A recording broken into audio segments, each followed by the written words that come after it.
Assalamualaikum warahmatullahi wabarakatuh. Di sini saya Nailur Rahmah Khairi akan sedikit menjelaskan materi berkaitan dengan dakwah Islam Wali Songo.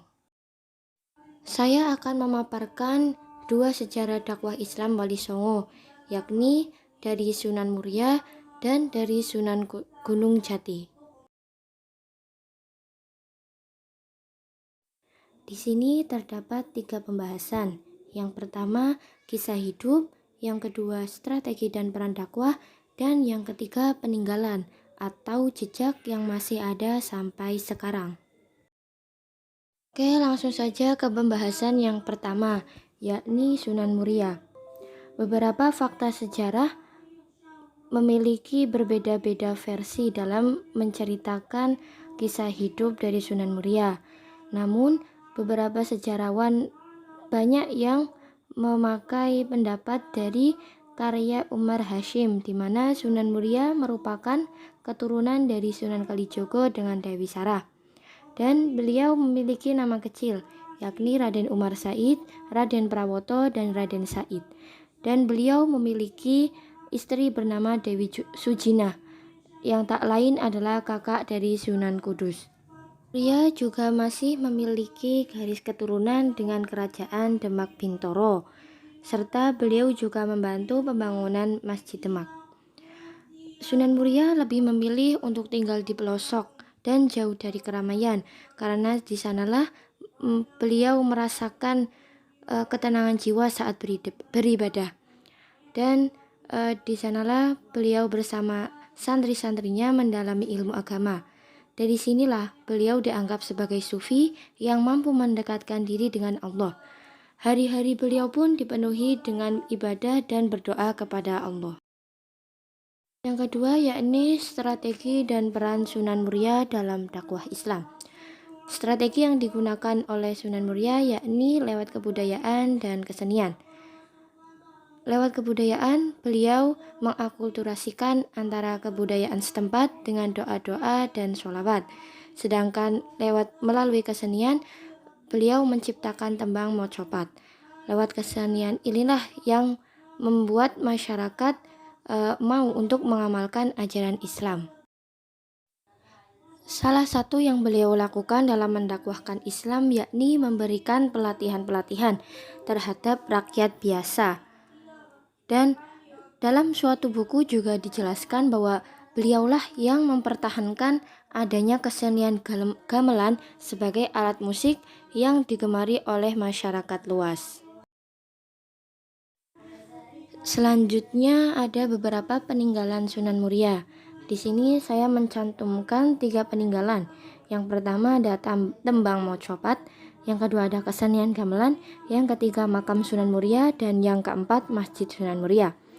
Yang pertama tembang mocopat. Tembang ini yang digunakan beliau untuk mendakwahkan Islam, dan yang paling dilestarikan oleh masyarakat adalah tembang sinom dan kinanti. Yang kedua kesenian gamelan. Nah, kesenian inilah juga yang membantu beliau dalam mendakwahkan Islam, karena sesekali beliau gunakan untuk mengiringi pertunjukan wayang yang beliau gubah dari hasil karya ayahnya Sunan Kalijaga. Yang ketiga, makam Sunan Muria. Makam ini letaknya sekitar 845,41 meter. Makam tersebut selalu ramai dikunjungi oleh masyarakat. Meskipun mereka harus berjalan sekitar 750 meter melalui tangga. Selanjutnya ada Masjid Sunan Muria. Masjid ini berada di sekitar kompleks pemakaman Gunung Muria, dan di dalam masjid tersebut terdapat umpak 8 batu yang berelief tumbuhan. Selanjutnya sejarah dakwah dari Sunan Gunung Jati.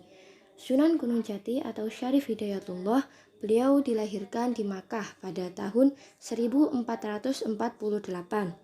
Beliau merupakan keturunan dari Rara Santang, putri Raja Siliwangi, dengan Syarif Abdullah atau Sultan Mesir.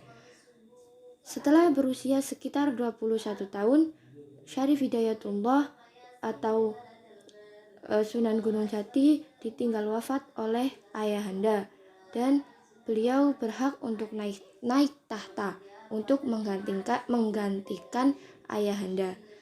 Namun, Syarif Hidayatullah menolaknya dan memberikan tahta tersebut kepada adiknya. Dan beliau lebih memilih untuk kembali ke tanah kelahiran ibunya di Jawa, tepatnya di Cirebon. Sesampainya di Jawa, pada tahun 1457 Masehi, beliau dan ibunya disambut dengan baik oleh pamannya, yakni Pangeran Cakrabuana atau Raden Walasungsang, yang memerintah di negeri Caruban Larang. Setelah itu, beliau dinikahkan dengan putri pamannya, yakni Ratu Pakungwati, dan beliau diberi tahta Cirebon oleh pamannya tadi, Raden Walasungsang. Setelah Sunan Gunung Jati menduduki tahta kerajaan Caruban Larang, hal awal yang dilakukan oleh beliau adalah mengelilingi negeri-negeri di Jawa Barat khususnya. Yang pertama beliau lakukan adalah mengunjungi kerajaan Pajajaran di mana sang kakek tinggal, dan beliau mengajak sang kakek untuk memeluk Islam. Setelah dari kerajaan Pajajaran, beliau melanjutkan ke daerah Desa Serang dan Banten untuk mendakwahkan Islam. Selanjutnya ada dua strategi dakwah yang digunakan oleh Sunan Gunung Jati, yakni yang pertama adalah metode struktural dan yang kedua ada metode kultural. Metode struktural ini beliau gunakan dengan cara bermusyawarah dengan para wali songo untuk mengatur pembagian wilayah dakwah. Dan beliau jadikan ini sebagai siasat agar mempermudah dalam penyebaran Islam.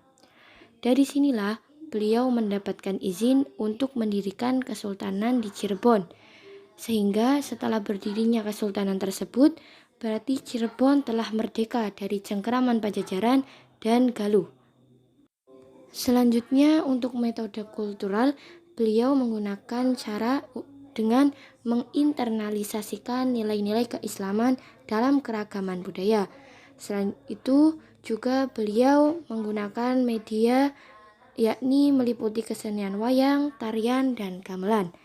Selain media dan strategi, beliau juga menggunakan sarana prasarana, yakni Ponpes Gunung Jati, Keraton Kesepuhan, serta Masjid Agung Sang Cipta Rasa. Juga dikatakan dalam suatu buku karya Saifuddin Zuhri, beliau berhasil menaklukkan Sunda Kelapa dari tangan Portugis. Dan dari sinilah beliau mendapatkan julukan Fatahillah, yang artinya kemenangan dari Allah. Selanjutnya ada peran Sunan Gunung Jati dalam dakwah Islam, yakni yang pertama ada di bidang politik, kedua bidang agama, ketiga bidang ekonomi, dan yang terakhir ada dalam bidang sosial budaya. Dan yang ketiga ada peninggalan Sunan Gunung Jati. Di sini saya memaparkan 3 peninggalan, yakni yang pertama ada makam Sunan Gunung Jati, Kesultanan Cirebon atau Keraton Kesepuhan, serta Masjid Agung Sang Cipta Rasa. Selain 3 peninggalan tersebut, nama beliau pun juga diabadikan dalam salah satu nama universitas di Jakarta, yakni Universitas Syarif Hidayatullah. Hal inilah yang menunjukkan bahwa Sunan Gunung Jati sangat dijunjung tinggi oleh masyarakat Cirebon, khususnya Provinsi Jawa Barat.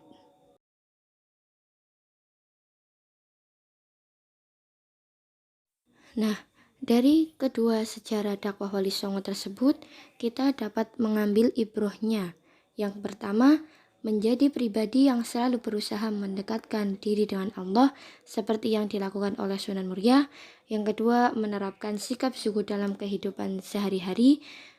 Yang ketiga, berani dalam melakukan hal kebaikan seperti yang dilakukan oleh Sunan Gunung Jati ketika menyebarkan Islam dan menghadapi Portugis. Dan yang keempat, memiliki sifat kreatif dan inovatif. Hal ini bisa kita lihat dari perjuangan para wali songo dengan menggunakan kesenian-kesenian maupun kebudayaan-kebudayaan.